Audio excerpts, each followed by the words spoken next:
Olá, eu sou o Michel Falconieri E eu, Renata Falconieri. e nós somos o Casal Cristão.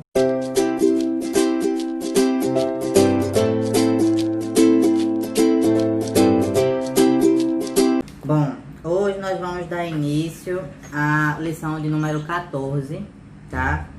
Antes de ler, já deixo com vocês aí, se vocês tiverem algum pedido de oração, algum agradecimento a Deus, coloca nos comentários, alguma também crítica ou sugestão pra gente, alguma pergunta, já deixa aí, tá bom? Curte e compartilha, porque é importante levar a palavra a todas as pessoas.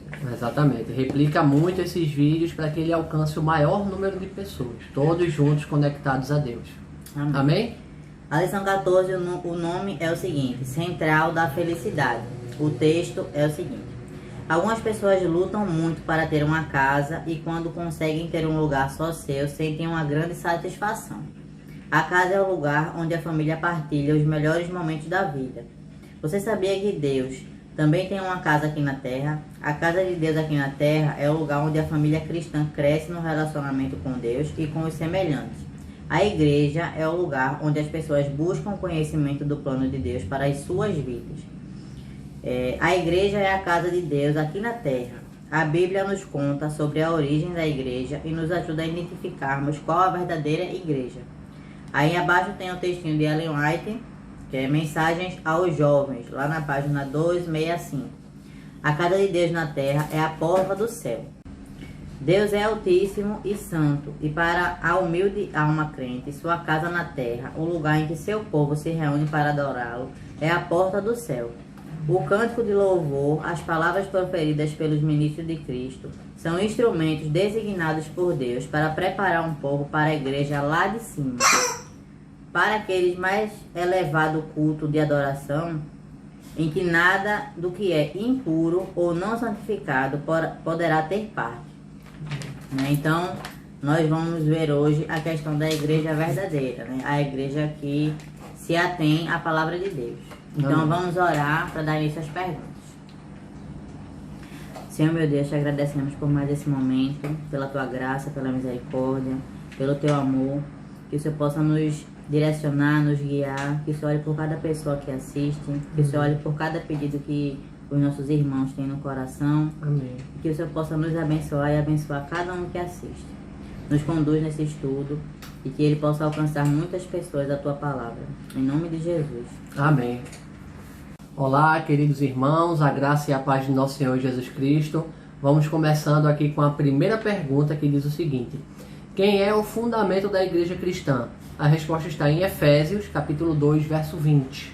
Diz o seguinte: edificados sobre o fundamento dos apóstolos e dos profetas, tendo Jesus Cristo como pedra angular. Amém. Ou seja, o fundamento da igreja verdadeira, que vai realmente guiar você a Deus, é aquela que se atém à palavra. Não que tenha uma doutrina X ou doutrina Y, ou que o pastor ele criou ali como se fosse praticamente uma nova Bíblia, né, com coisas apenas que são convenientes. A gente tem que encontrar uma igreja, né? Nós somos adventistas, mas a gente não quer levantar a placa de igreja. Nós somos adventistas porque acreditamos que essa é uma igreja que ela se atém à Bíblia, né? Então, o que essa passagem ela fala é que Jesus é o fundamento. Então, nós temos Amém. que ver aquilo que segue o que Jesus também seguiu. Amém. Vamos para a segunda questão, que diz o seguinte: como é chamada na Bíblia a igreja de Deus? Está lá em 1 Timóteo 3,15. E diz o seguinte: para que eu, se eu tardar, fique ciente de como se deve proceder na casa de Deus, que é a igreja do Deus vivo, coluna e baluarte da verdade. Amém. Então o que acontece? A igreja de Deus é a igreja do Deus vivo, é a igreja da verdade, é a igreja da palavra de Deus. Essa é a verdadeira igreja, a igreja que prega a palavra de Deus, porque a Bíblia é a nossa única regra de fé que a gente segue, tá? Vamos para a terceira pergunta, que diz o seguinte: como identificar o povo de Deus? A resposta está no livro de Mateus, capítulo 7, verso 16. Diz assim: vocês os reconhecerão por seus frutos.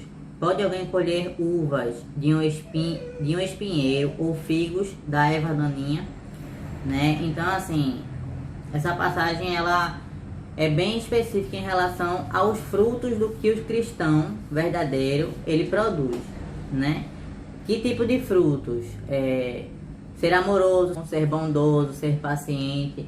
Então, são as características que o cristão verdadeiro ele vai exalar. Na própria palavra fala que nós somos o bom perfume de Cristo. Amém. Né? Então, nós temos que ter cuidado com a nossa conduta, cuidado com o falar, porque quando a pessoa vê um cristão, ela vai dizer, se estiver fazendo coisa errada, ao lado, é cristão e está fazendo tal coisa. Então, a gente tem que ter um cuidado e seguir aquilo que Jesus nos ensinou, né? Então, é isso que faz com que nós sejamos identificados pelo amor, pela bondade, né, pela misericórdia com os outros, pelo perdão. São todas essas coisas que vão nos identificar. Amém. Amém. Bom, vamos para a quarta pergunta, que diz o seguinte: quais as características dos membros da família de Deus? Está lá em Apocalipse 14, versículo 12. Ele diz o seguinte: aqui está a perseverança dos santos, os que guardam os mandamentos de Deus e a fé em Jesus. Amém. Amém. Então tá aí, meus amados, aquele que guarda os mandamentos, que tem fé em Jesus Cristo, que crê na salvação, aquele que segue a Bíblia, é exatamente isso que Deus propõe pra gente. Então essas são as características, né, dos membros da família de Deus. Crer em Deus, crer em Jesus, né, crer também no Espírito Santo, né, ou seja, crer aí na Trindade, né, você seguir a palavra, seguir os mandamentos, né. Então isso aí é uma característica, fora o que a minha esposa falou na questão anterior, né, você ser bondoso, você ser uma pessoa caridosa, você se dedicar à palavra, se dedicar à obra de Deus. Tudo isso são características, né, dos membros da família de Cristo. Amém? Seguindo aqui com a quinta questão: qual o convite de Jesus para o seu povo que está nas falsas igrejas? E a resposta está no livro de Apocalipse, capítulo 18, verso 4. Então ouvi outra voz dos céus que dizia: saiam dela, vocês, povo meu, para que vocês não participem dos seus pecados, para que as pragas que vão cair sobre ela não os atinjam. Ou seja, o convite de Jesus para quem está em outras igrejas que não seguem a Bíblia, né, é que saiam dela. Tanto que ele diz: sai dela, povo meu. Tem versões que diz assim: sai dela, povo meu. Então, acredito que muitas pessoas podem ser de outras igrejas, né? Mas a questão é não permanecer. Você tem a Bíblia para você estudar, você tem várias pregações no YouTube que podem mostrar para você com bem mais argumentos, porque a gente aqui está fazendo essa lição para iniciantes, mas tem lições mais aprofundadas para você entender essa questão de observância do sábado, para você entender que a gente segue não é uma doutrina adventista, é a Bíblia, né? A adventista ela vê a Bíblia. Então essas igrejas aí, quando na segunda vinda de Jesus, vai ser destruída. As pessoas que vão continuar cegamente acreditando nessas outras doutrinas vão perecer, vão se perder. Então por isso que Deus convida essas pessoas a sair dessas igrejas, né? A gente fala aqui não como crítica para quem é de outra igreja, tá? Não leve a gente a mal, mas a gente está falando aqui o que diz a Bíblia. E pior ainda vai ser os líderes que às vezes têm o conhecimento, né, da verdade da Bíblia, mas ensina de forma inapropriada. Então estão levando as pessoas ao erro. Então esses também vão pagar por estar levando tantos filhos de Deus à ignorância, né, à escuridão, e não querem mostrar a verdade que tem na Bíblia. Examinar as escrituras, que elas que testificam de Deus, de Jesus. Então a nossa regra de fé, mais uma vez falando nessa lição, é única e exclusivamente a Bíblia, a palavra de Deus. Então atenha-se a ela, leia, estude, medite na palavra de Deus, e ela vai lhe dar todas as respostas que você deseja. Todas as respostas. Seja um questionador, né? E não um que ouve aquilo que um pastor, padre fala e segue ali cegamente. Exatamente. Tente ver por que ele fala isso, tente ver onde é que está o que ele está falando, porque a Bíblia lá contém todas as respostas. Verdade. Vamos para a sexta pergunta, que diz o seguinte: qual a missão da igreja? Está lá no livro de Mateus 28, versículos do 18 a 20.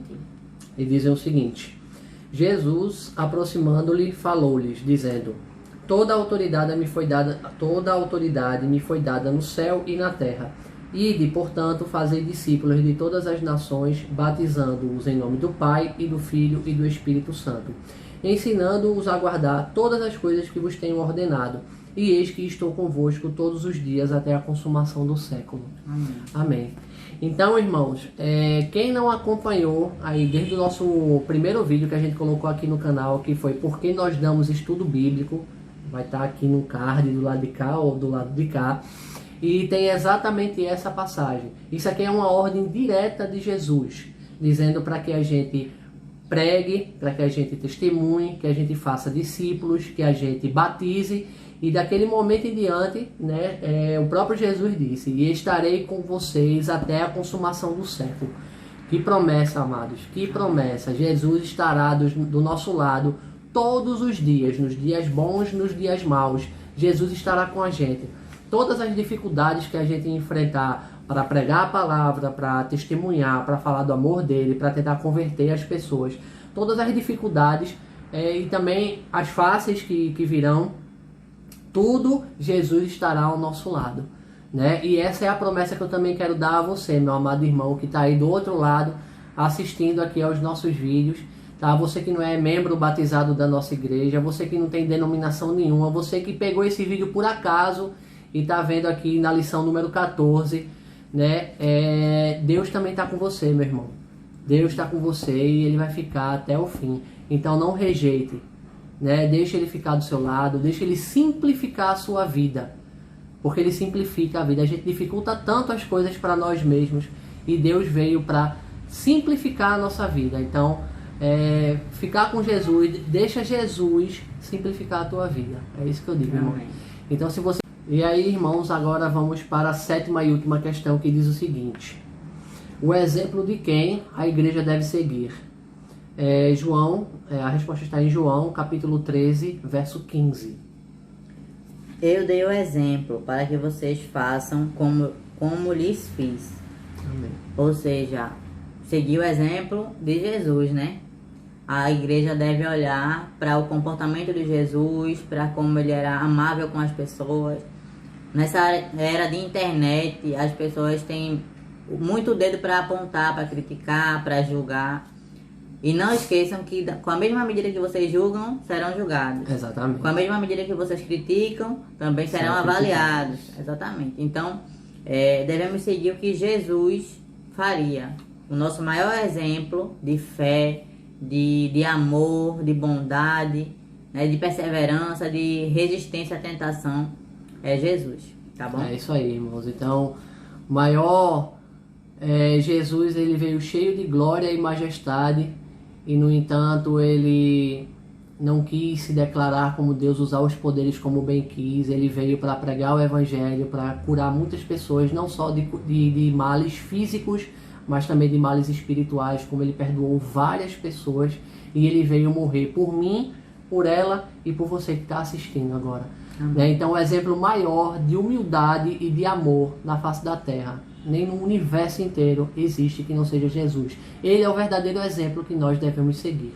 Amém? Se gostou desse vídeo, né, compartilha ele nas tuas redes sociais, nos teus grupos de WhatsApp, né, replica bastante, curte, se inscreve no nosso canal. Se você tem algum pedido de oração para fazer, deixa aqui nos comentários o teu nome, o nome da família ou da pessoa com quem você quer orar, né, e a gente vai tentar orar por essas pessoas, né, porque Deus se agrada muito quando a gente ora pelo nosso semelhante, né? Então eu espero que vocês tenham gostado muito desse vídeo e até a próxima lição, se Deus assim permitir.